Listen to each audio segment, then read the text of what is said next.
Social media post करने वाला भी अंदर हो सकता है, उसको भी सज़ा हो सकती है।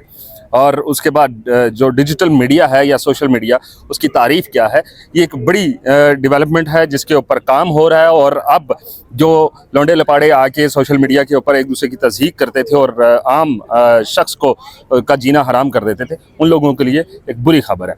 सालेह अब्बासी ने कल इसके ऊपर स्टोरी की है। सालेह अब्बासी से जानते हैं, सालेह क्या कहानी है, क्या अब हम अपनी पोस्ट भी नहीं कर पाएंगे? अब पोस्ट तो करने का इख्तियार आपके पास रहेगा, लेकिन जो पोस्ट होगी उसमें सोच समझ कर आपने अल्फाजी का इस्तेमाल करना है, क्योंकि गवर्नमेंट ने जो कल बिल पेश किया है पीका एक्ट 2016 में, जो तरमीमी बिल है 2025, उसके तहत सबसे पहले तो उसकी मंजूरी के बाद जो सोशल मीडिया प्लेटफॉर्म्स हैं, जो हम फेसबुक यूज़ करते हैं, एक्स यूज़ करते हैं वगैरह, उनको पाकिस्तान में अपनी रजिस्ट्रेशन करवानी होगी। और रजिस्ट्रेशन पीका एक्ट तरमीम के तहत थी जो अथॉरिटी बनाई जा रही है उसमें करवानी पड़ेगी। और फिर इम्पॉर्टेंटली उसमें कल हम साथ ही बैठे थे जब हम बिल को गो थ्रू कर रहे थे, तो उसमें ये मेंशन था कि अगर कोई भी शख्स से जो उन सोशल मीडिया ऐप्स को यूज़ कर रहा है उस पर जो उसकी पोस्ट होंगी वो सारी उनका बगौर जायज़ा होगा। और जो जायज़ा लेगा कौन? अथॉरिटी जायज़ा लेगी। सवालात बेसिकली इसी नुक्ते पर आ जाते हैं कि फ़ेक न्यूज़ की डेफिनेशन क्या होगी, जायज़ा लेने वाले कौन होंगे। वो कि उसमें मुख्तलिफ़ शोबों से लोगों को हायर किया गया है, लेकिन बेसिकली मुद्दा ये है कि गवर्नमेंट जिस शख्स पर पाबंदी लगाएगी, आजकल इमरान खान साहब पर पाबंदी है, उनके हक़ में उनके हवाले से आप फेसबुक पे अपने सोशल मीडिया ऐप्स पर पोस्ट नहीं कर सकेंगे।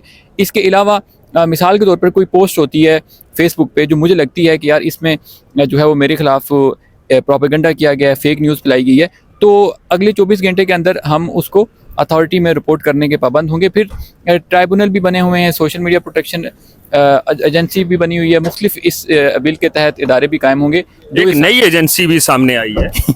पाकिस्तान में ऑलरेडी बहुत सारी एजेंसीज़ हैं, लेकिन एजेंसीज़ आई डोंट नो कि काम क्या करती हैं, तो एक और एजेंसी का इजाफा हुआ है, इस पर तो हमें खुशी का इजहार करना चाहिए।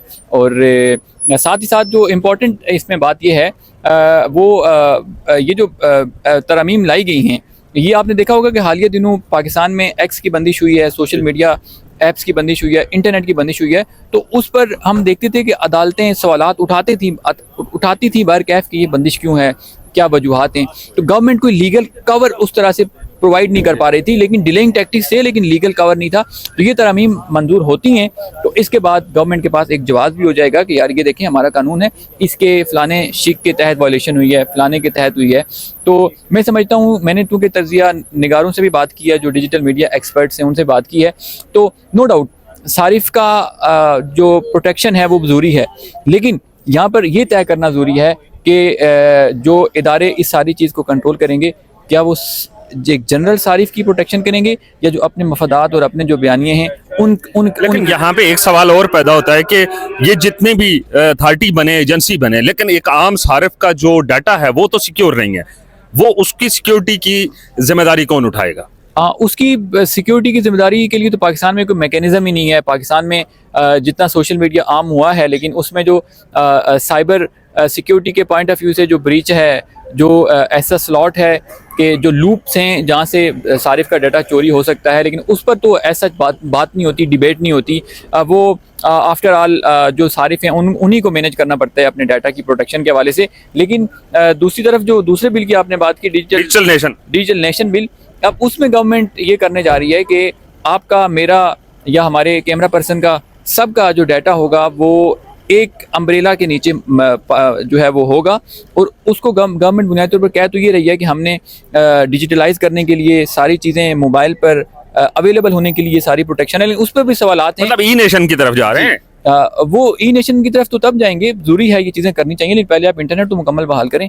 आई मीन पाकिस्तान में जो इंटरनेट के हवाले से मसाइल हैं वो तो इंटरनेशनल, हम इंटरनेट के ऊपर भी आते हैं, लेकिन जो डिजिटल नेशन बिल है उसके ऊपर अभी तक रात से कुछ एक दो फोरम पे सवालात बड़े उठ रहे हैं कि आपको पता है दुनिया के अंदर हैकिंग का बिजनेस हो या क्राइम हो, ये क्राइम है, वो क्राइम बड़ी तेज़ी से ऊपर जा रहा है और पाकिस्तान से स्कैमर्स भी बड़े एक्टिव हो जाएंगे तो कैसे इन अदारों की वेबसाइट हैं, बड़े हसास अदारे हैं, बहुत सारे अदारे हैं, उनका डाटा है, वो सारा कैसे सिक्योर होगा? बिल के अंदर तो ये मौजूद नहीं है कि कैसे वो सिक्योर करेंगे। और वो भी मौजूद नहीं, और जनरली भी साकिब साहब जो पाकिस्तान के सरकारी इदारे हैं, हमारे पास एक्सेप्शन होंगी, कुछ मिसालें होंगी जिनका साइबर सिक्योरिटी प्रोटेक्शन पर पूरा काम है, तैयारी है, लेकिन जनरली ब्रॉडर पर्सपेक्टिव में देखें तो पाकिस्तान के पास तो सरकारी इदारों का डाटा महफूज करने के लिए उस तरह से कोई साइबर सिक्योरिटी का निज़ाम मौजूद नहीं है। और आए रोज़ हैकिंग भी होती रहती है, एडवाइजरी अलर्ट्स भी जारी होते रहते हैं, और इस तनाजुर में गवर्नमेंट को चाहिए कि अगर आप एक तरफ डिजिटलाइज करने जा रहे हैं, दूसरी तरफ उसके जो सारे एंगल्स हैं, सारे जो पहलू हैं, उनको भी मद्देनजर रखें और सारिफ का जो डाटा है उसकी प्रोटेक्शन को भी यकीनी बनाएं। बहरहाल लास्ट पे एक बड़ी बुरी खबर और अजीब सा बयान एक सामने आया सेनेटर अफनान की जानिब से कि स्टारलिंक का जो मालिक है स्पेस एक्स का, एलन मस्क, वो पाकिस्तान से माफ़ी मांगे तो तब हम स्टारलिंक को पाकिस्तान में इजाज़त देंगे। मुझे ये बताएं उसको क्या जरूरत पड़ी है कि 25 करोड़ में से मेरे ख्याल से 2 करोड़ या 3 करोड़ लोग स्टारलिंक को यूज़ करेंगे, बाकी तो सारे डाटा पे।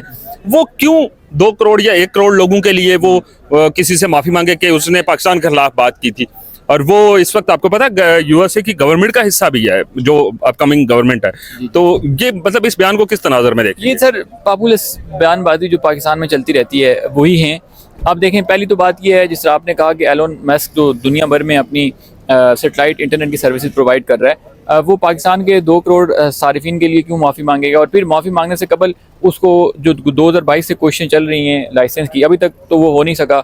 दर्जनों हमारे अथॉरिटीज़ जिनसे परमिशन लेनी पड़ती है, बड़ी पेचीदगियाँ हैं, तो वो क्यों यहाँ पे आएगा? अथॉरिटीज़ भी हैं, एजेंसीज भी हैं। यस, तो मेरा नहीं ख्याल कि ये बयान सिर्फ अवामी एक जज्बे को ही देकर दिया गया है, ना पब्लिक सेंटिमेंट या एलोन मस्क, मुझे नहीं समझ, आई डोंट थिंक कि वो पाकिस्तान में आके माफी मांगेगा अपनी सर्विसेज के लिए कि वो माफी मांगेगा। बहुत शुक्रिया आपके वक्त देने का। अब देखना ये है कि क्या ये जो कंसर्न्स साले ने शो किए या पाकिस्तान की आवाम शो कर रही है कि जो हमारा डाटा वो कैसे सिक्योर होगा, और क्या एलन मस्क जो है वो पाकिस्तान आकर माफ़ी मांगेगा सेनेटर अफनान से या पाकिस्तानी कौम से, ये कुछ दिनों तक वाजिया हो जाएगा। लेकिन ये जो अथॉरिटी बनने जा रही है, इसके ऊपर सिर्फ और सिर्फ एक ही मुद्दा है जिसको लेकर सारे लोग इस वक्त परेशान हैं कि क्या हमारा डाटा सिक्योर होगा, क्या हम हर जगह पे ट्रैक होते रहेंगे।